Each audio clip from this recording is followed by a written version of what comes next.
Hi, my name's Ilara. They used to call me Invisible until the money showed up. Then suddenly, I was family again. But not to be loved, to be used. They rewrote my story, stole my name, forged my signature, then filed a lawsuit when I said no. I kept quiet for years. Until silence started costing me more than speaking ever could. Would you call that love or control? Let me tell you what really happened. I didn't expect much when I pulled into the gravel driveway that afternoon. The house looked exactly the same as it had 20 years ago. Same faded shutters, same crooked porch swing that always threatened to snap. It wasn't nostalgia that made me late. I just couldn't stomach the idea of being on time for a party where I was more of an afterthought than a guest. I stepped out of my car in a beige dress I knew wouldn't stand out. Subtle, neutral, forgettable. That was the point. A few cousins waved half-heartedly from the porch. One of them hugged me like she hadn't just posted a Facebook status last month that read, "Some people forget where they came from once they make it." I didn't forget. I just stopped pretending they ever saw me clearly. Inside, the celebration was already in full swing. White and gold balloons floated beneath the low ceiling. The buffet line wound through the kitchen, and someone had made a giant poster with "Happy 50th, Theta and Vernell," plastered in glitter letters above a slideshow of old family photos looping on the TV. I scanned the room quickly. I wasn't in any of those pictures. Not the childhood ones, not the birthday parties, not even the holidays from just a few years back. I paused in front of the screen. It felt intentional, like a quiet erasure with a smile. The kind that's hard to prove but impossible to ignore. "Hey, Elle," Maris said, sweeping past with a champagne flute in hand. "Glad you made it. We were just about to take the family photo." I nodded. "Where do you want me?" She laughed. "Actually, we're short on hands. Can you take it? You're good with tech, right?"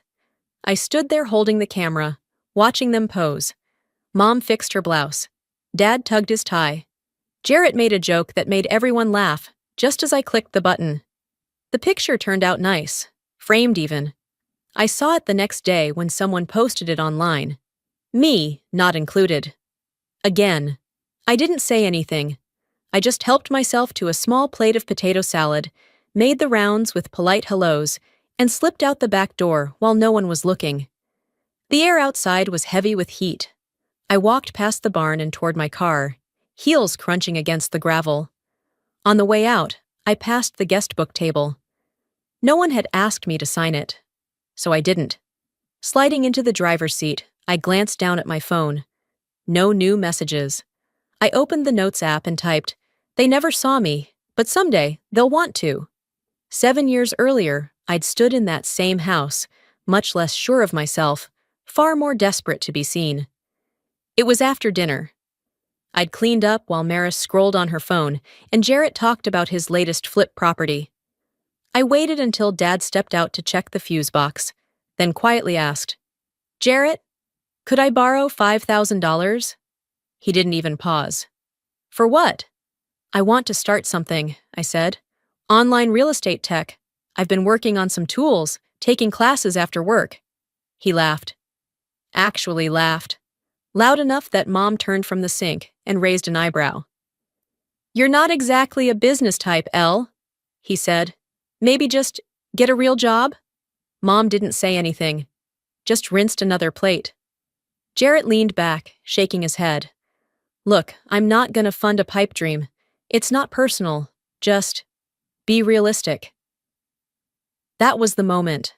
I remember it more clearly than birthdays, graduations, even funerals. It wasn't the money I needed. It was the vote of confidence, and they couldn't give it. I drove home in silence that night, spent the next 3 months skipping lunch to teach myself back-end systems, took freelance gigs that barely paid, built a beta from scratch in a rented co-working space with no AC. Funny how the absence of belief can light the biggest fire under you. Back in the present, I turned on the ignition. The ranch disappeared behind me in the rearview. I didn't cry. I didn't rage.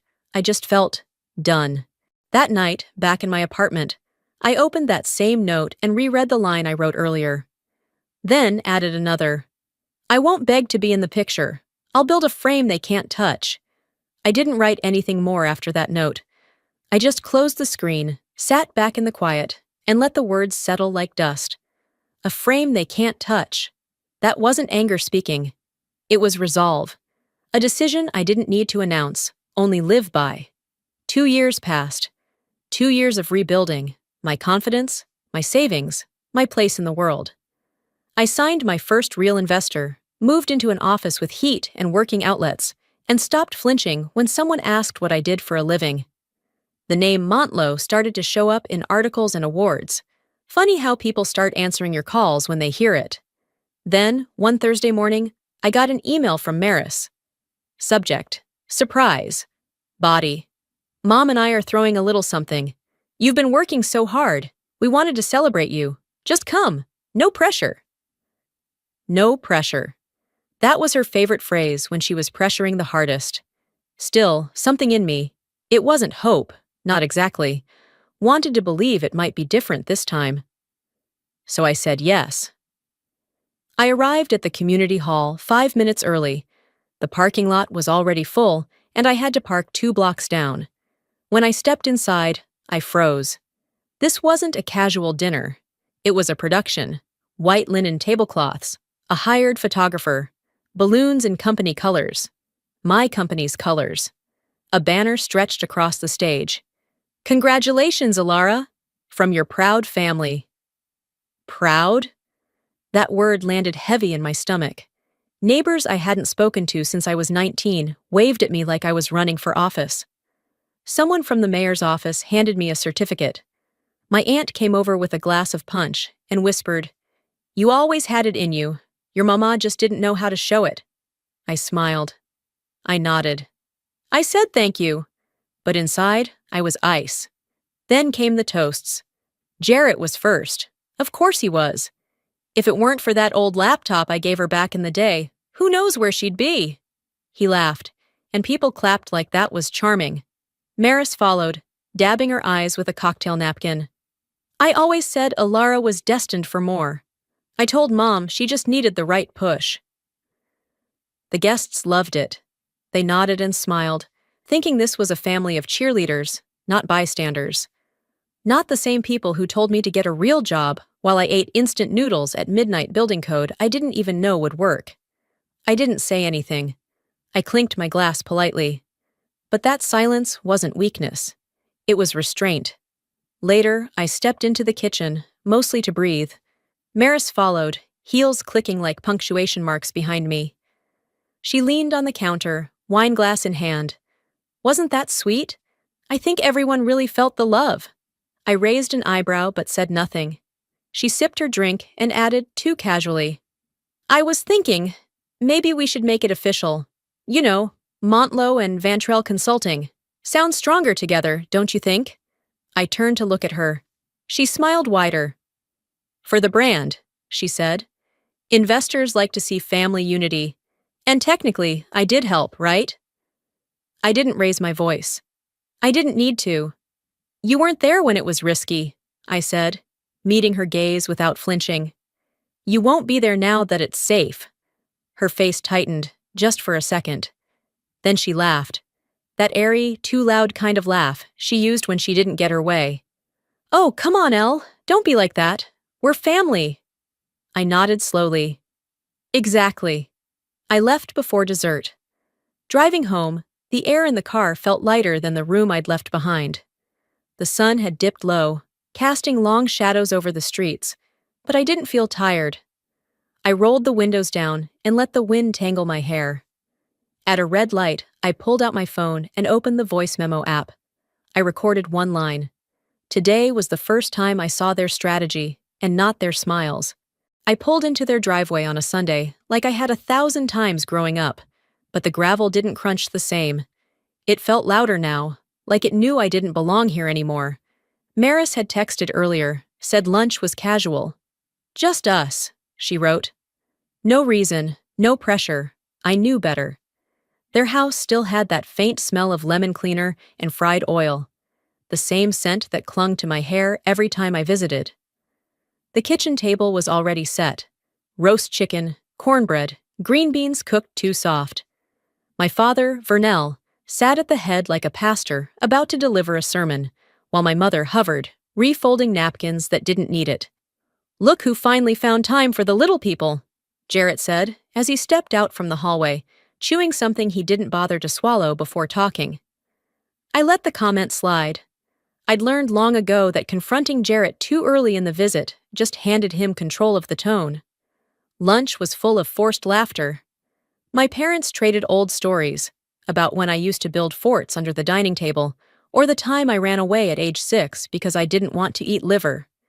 Their voices were light, but every word was too polished, rehearsed even, like they were laying out a trail of breadcrumbs to somewhere I hadn't agreed to go.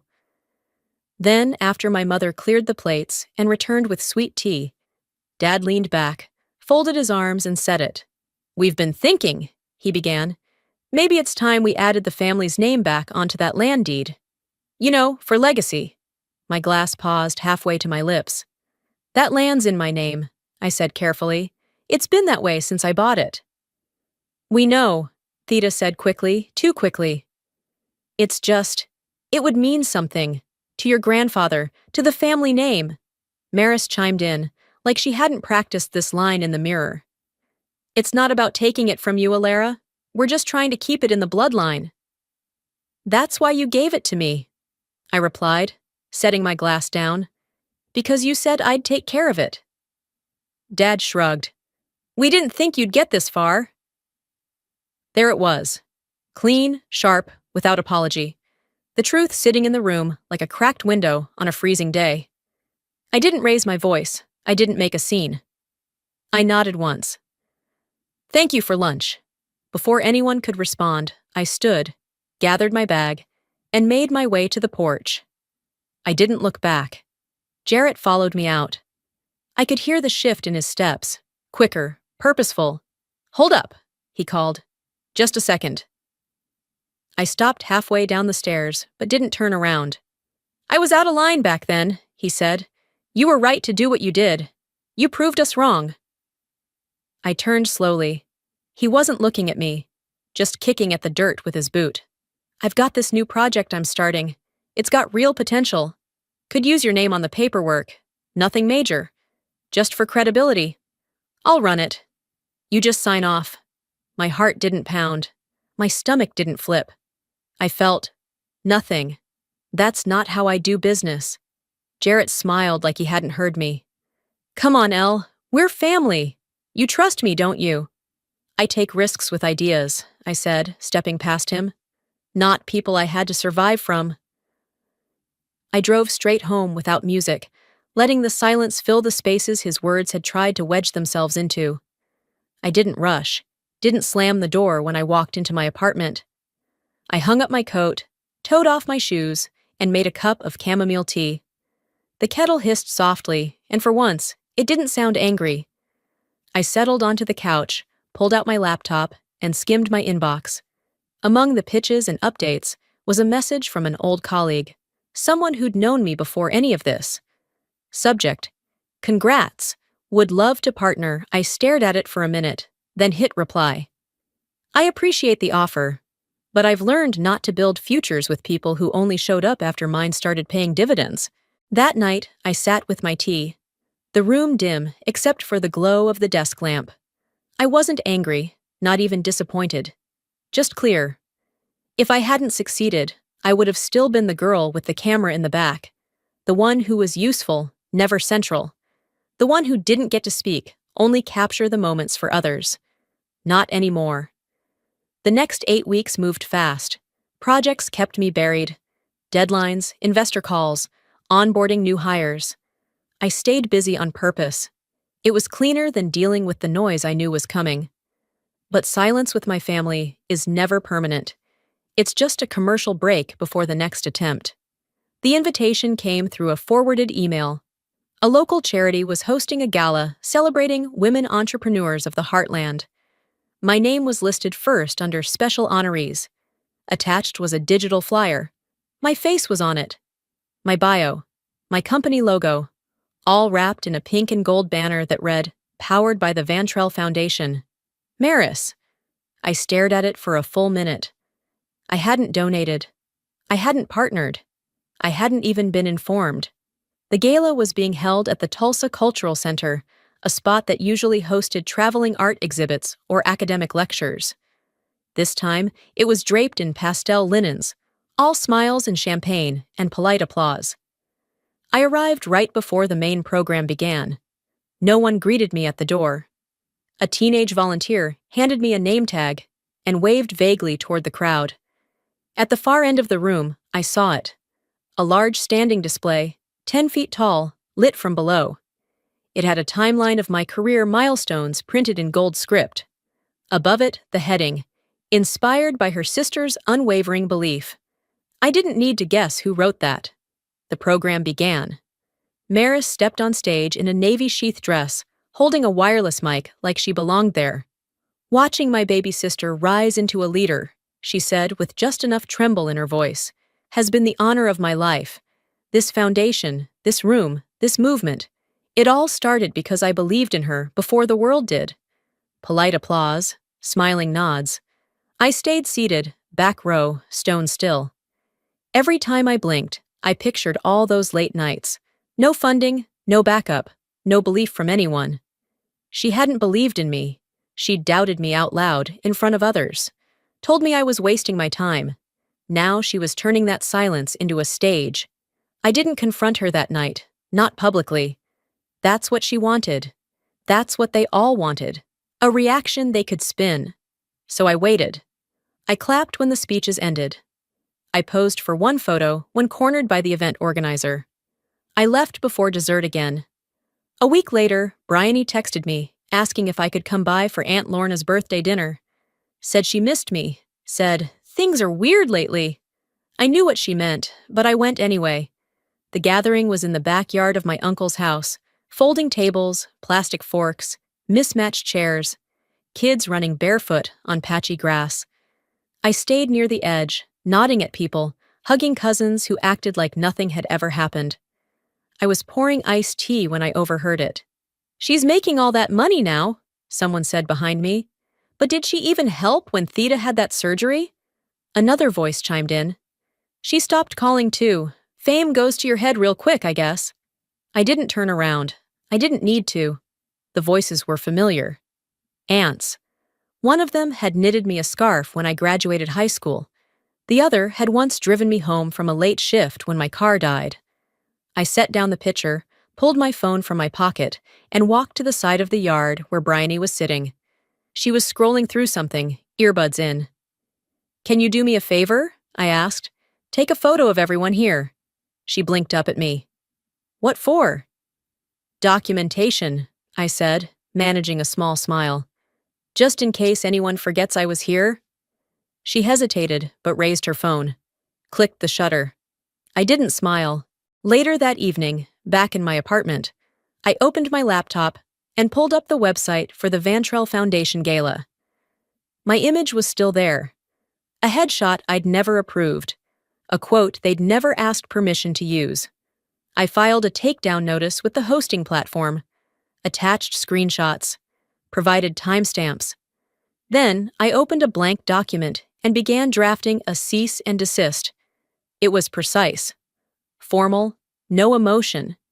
I didn't send it to Maris directly. I let it go through the channels. No texts, no phone calls. The thing about warnings is, if they're ignored long enough, they stop being warnings. They become boundaries. I left their house with a folder under my arm and a silence in my throat. Not the kind born from hesitation, but the kind you carry when every word you needed to say has already been spoken and ignored. By the time I pulled into my usual parking spot near my office downtown, dusk had deepened. I didn't go home. I took the elevator to the 11th floor, the motionless kind of quiet hanging over me like a fog. The front desk was dark, but the office itself glowed faintly, motion-activated bulbs flickering as I passed. Yvette was waiting for me inside, her blazer folded neatly over the back of a chair, a legal pad resting on her lap. "You're going to want to sit down for this," she said, already flipping to a page. I didn't. There's a transfer of deed document filed in your name, she explained, dated 11 months ago. It moves the Eastfield property into something called the Graves Family Trust, and that's not your signature. I exhaled slowly, eyes narrowing. Show me. She slid the printout across the desk. I didn't even need to study it. The loops in the signature tried to mimic mine, but the slant was too wide, the spacing too perfect. I'd signed enough documents in the haze of long days and tired hands to know what my real handwriting looked like. This wasn't it. Who filed it? She tapped her pen.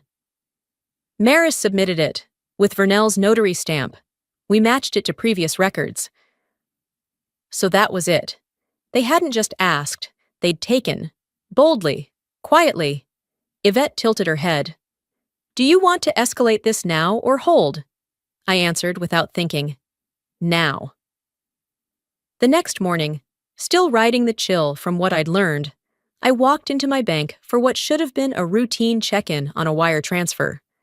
Instead, a flag popped up on my profile. A loan.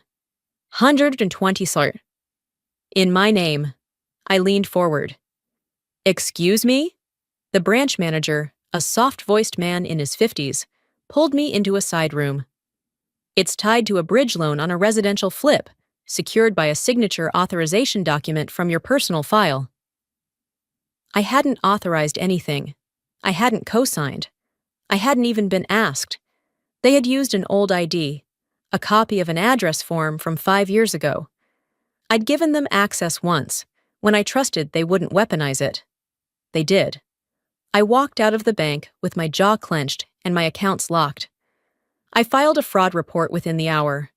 That afternoon, I called every institution my name had ever touched and gave one instruction: separate me from them.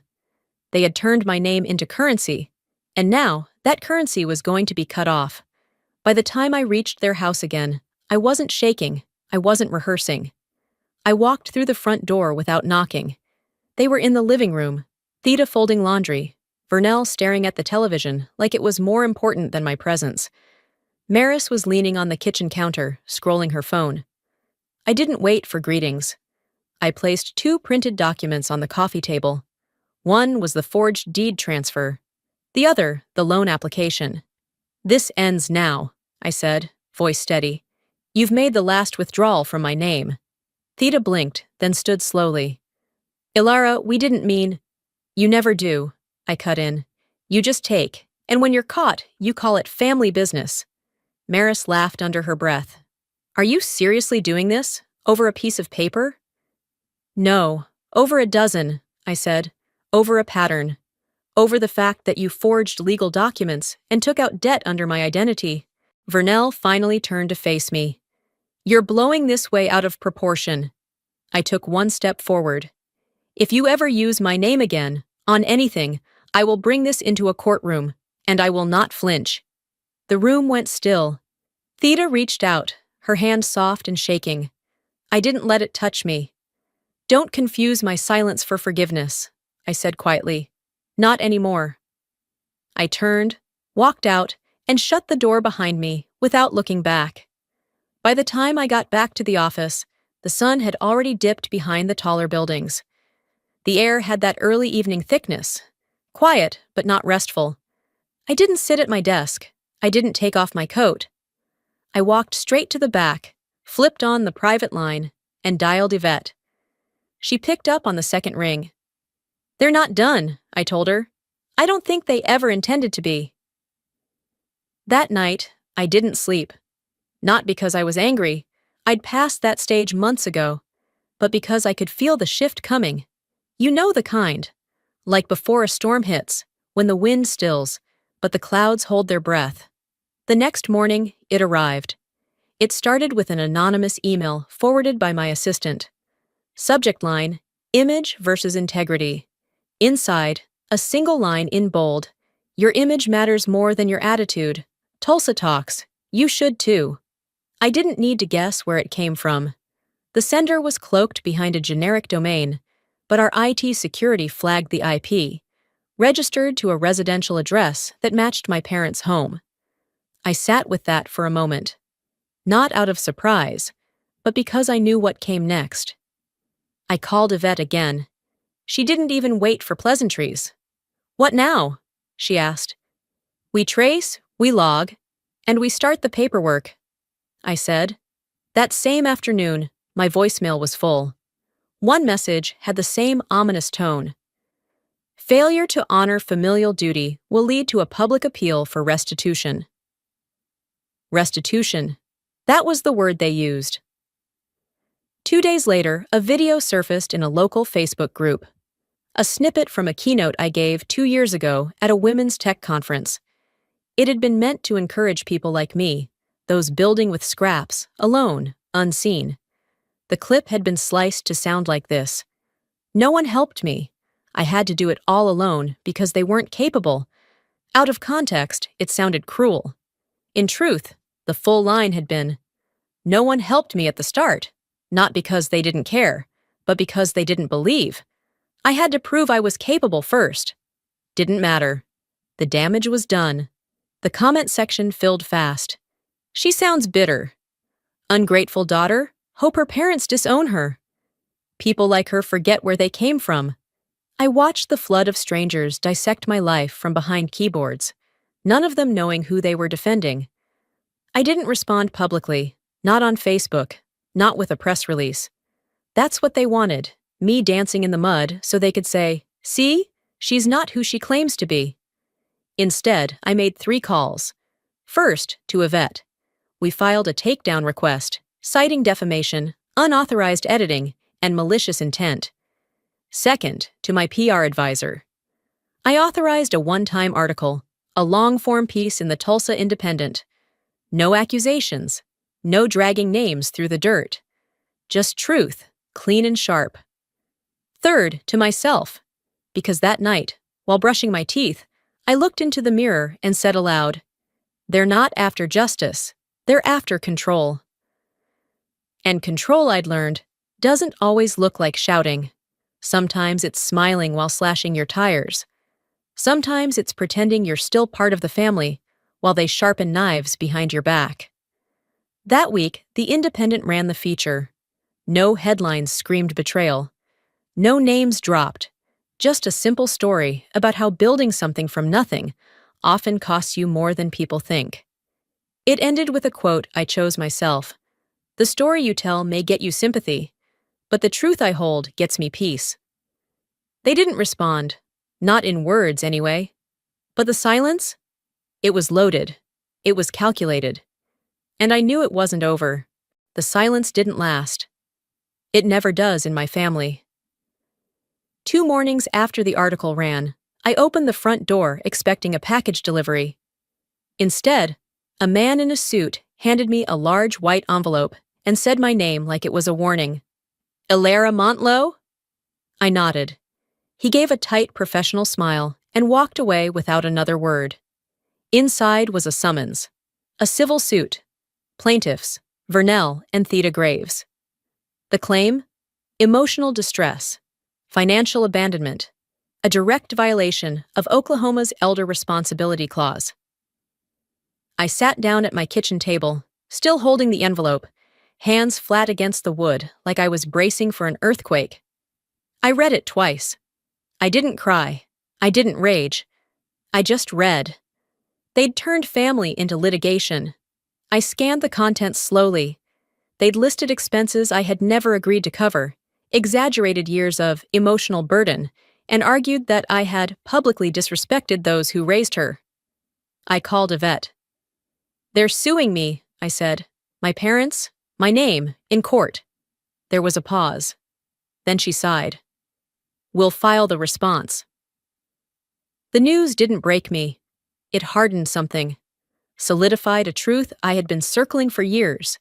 They were never interested in reconciliation, only leverage. Later that afternoon, I pulled into the parking lot near Yvette's office, not ready to go inside just yet. I sat there, fingers resting on the steering wheel, when my phone rang. It was Bryony. "Hey, Aunt Elle." Her voice was soft, uncertain. "Hi, sweetheart." There was a beat of silence. Then, Mom said, "If you don't settle, I can't go to college. I felt something heavy slide into my chest. She said you're tearing the family apart, that you want to make them suffer. I swallowed the ache and kept my voice calm. You shouldn't be in the middle of this, Bryony. I know, she said quickly. I didn't mean to call. I don't know what to do. I closed my eyes. Bryony, listen to me. You don't owe me anything, and I don't owe them my soul. She didn't speak again, just breathed on the other end. I could hear her trying not to cry. After we hung up, I sat for a while, engine still running. Eventually, I went upstairs to Yvette's office. I signed the counterclaim, not for revenge, but for protection. That night, I opened my financial software and began the formal severing. I froze every shared account connected to inheritance, backtracked through every document with my family's name tied to my brand, and initiated a full legal lockout on the use of my identity in business. No more loopholes, no more blind spots. Then I wrote the final cease and desist letter to the board of my sister's nonprofit. It was not emotional. It was not petty. It was closure with a timestamp. You don't get to weaponize my compassion anymore, I wrote at the end. When I finished, I poured a glass of water, sat at my kitchen counter, and just watched it. The condensation trailing down the glass, the quiet hum of the refrigerator behind me, the echo of my own breathing in a room that no longer felt like a war zone. They hadn't left me. They just never saw me standing. I didn't sleep much the night before the panel. I didn't pace. I didn't rehearse. I just stared at the ceiling fan moving in slow, lazy circles, like it had all the time in the world. Meanwhile, I felt like I was standing in the middle of a fuse, and someone else had already lit the match. The community forum was held at the Civic Center downtown.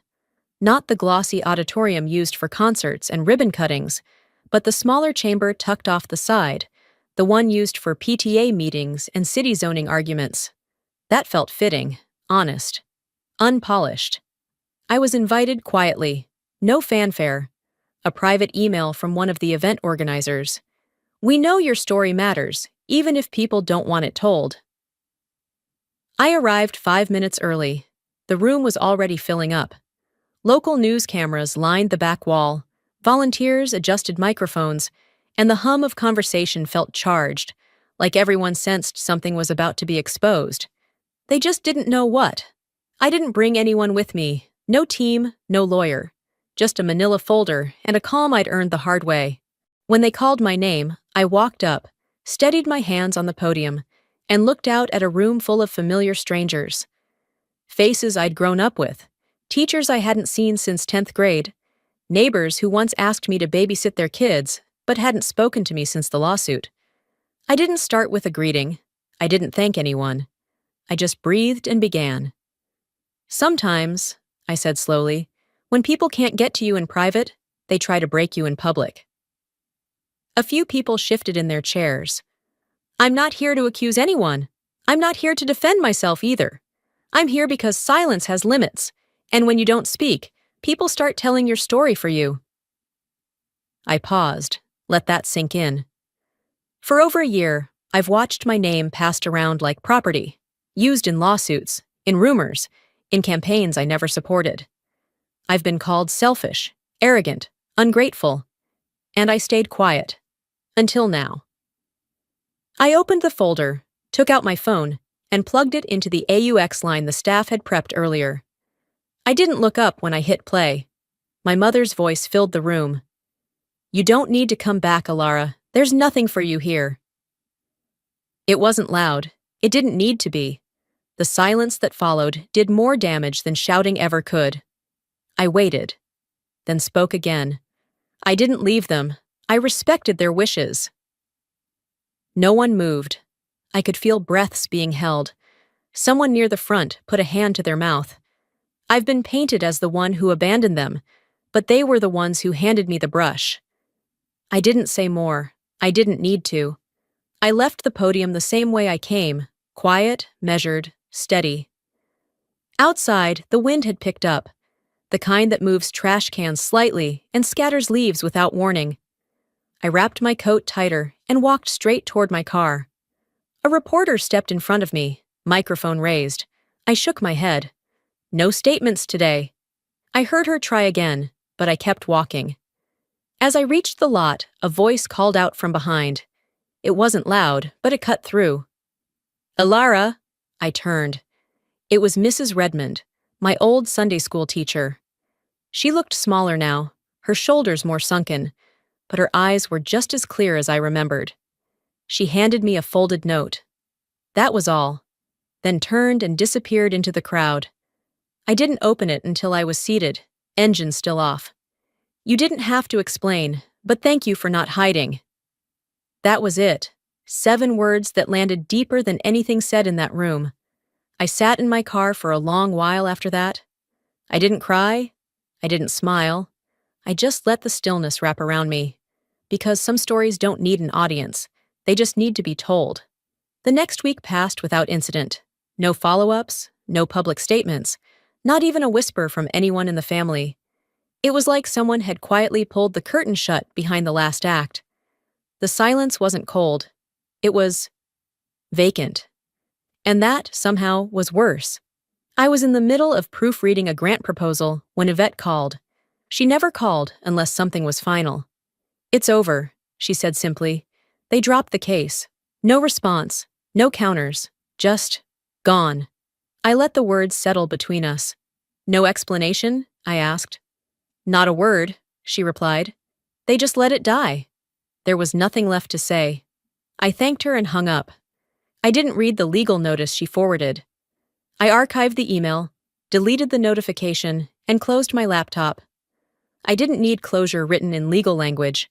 I'd already written my own.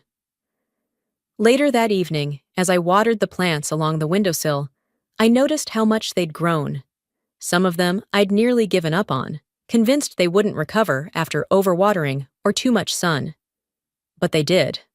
Quietly, steadily, without apology. That night, an email pinged in my inbox. It was from Bryony. No subject line, just a few lines in the body. I didn't believe everything they said. I still want to go to college. I just didn't know what to do. It wasn't dramatic. It wasn't a plea. It was honest. And that made it land harder than any of her mother's speeches ever had. I opened a folder from my desktop, scrolled through my documents, and attached a PDF. A scholarship award letter in her name. Fully funded. My reply was short. You don't owe me thanks. Just promise not to become like them. I clicked send, then leaned back and looked at the ceiling. I wasn't sure if she'd reply. I didn't need her to. Some things are better left without punctuation. Around midnight, I walked into my home office and paused by the wall. There, in a simple black frame, hung a photograph I hadn't told anyone I had printed. It was from my company's soft launch party, the night our platform finally went live. I was in the middle of the group, laughing, hand mid-gesture, surrounded by my team. No filters, no stylists, no forced smiles, no family. It used to bother me. For years, I'd convinced myself that every big moment needed their presence to be real. That without their witness, it was somehow incomplete. But looking at that photo now, I saw something else. Proof. Not of success, but of self. I didn't frame it for validation. I framed it because it was mine. I turned off the lights and walked back to the kitchen, the sound of the hallway lamp clicking as it cooled. I made myself a cup of tea, not because I needed comfort, but because it had become a habit that reminded me I was safe. Sitting at the table, hands wrapped around the mug, I thought about all the versions of myself I'd shed like skin. The daughter who stayed quiet, the sister who gave too many second chances, the woman who waited for apologies that never came. I didn't hate them. I just stopped returning to places that kept proving I wasn't welcome. And that, I realized, was peace. Before we end this story, let me say something from my heart. Woman to woman, person to person. If you've made it this far, then maybe you've been there too. Maybe you've had to walk away from people you once loved, not because you stopped caring, but because they refused to see you standing on your own. Here's what I've learned. Forgiveness doesn't always mean letting people back in. Sometimes it means letting go of who you thought they'd become. And peace? It's not always loud or celebrated. Sometimes peace looks like sitting in your own space, with your own truth, and not needing anyone to validate it. I used to believe family was about who showed up at the table, but now I believe family is anyone who respects your boundaries and never weaponizes your silence. So let me ask you, have you ever had to walk away to find peace? Have you ever been blamed for setting boundaries they never honored? I want to hear your story. Drop a comment and let me know. Have you been the Ilara in your family? Or maybe you knew one? If this video resonated with you, if even one moment hit home, leave a 1 in the comments so I know you felt it. Tell me where you're watching from. And hey, if you didn't like it, that's okay too. Let me know why. I'm always open to hearing different views, because stories aren't meant to be one-sided. They're meant to start conversations. If you'd like more true-to-life stories like this, filled with heart, healing, and a little fire when needed, make sure to subscribe to the channel so you never miss what's next. Your support helps me keep telling stories that matter. Thank you for being here. Until the next one, stay grounded, stay kind, and always choose peace when it costs nothing but your pride.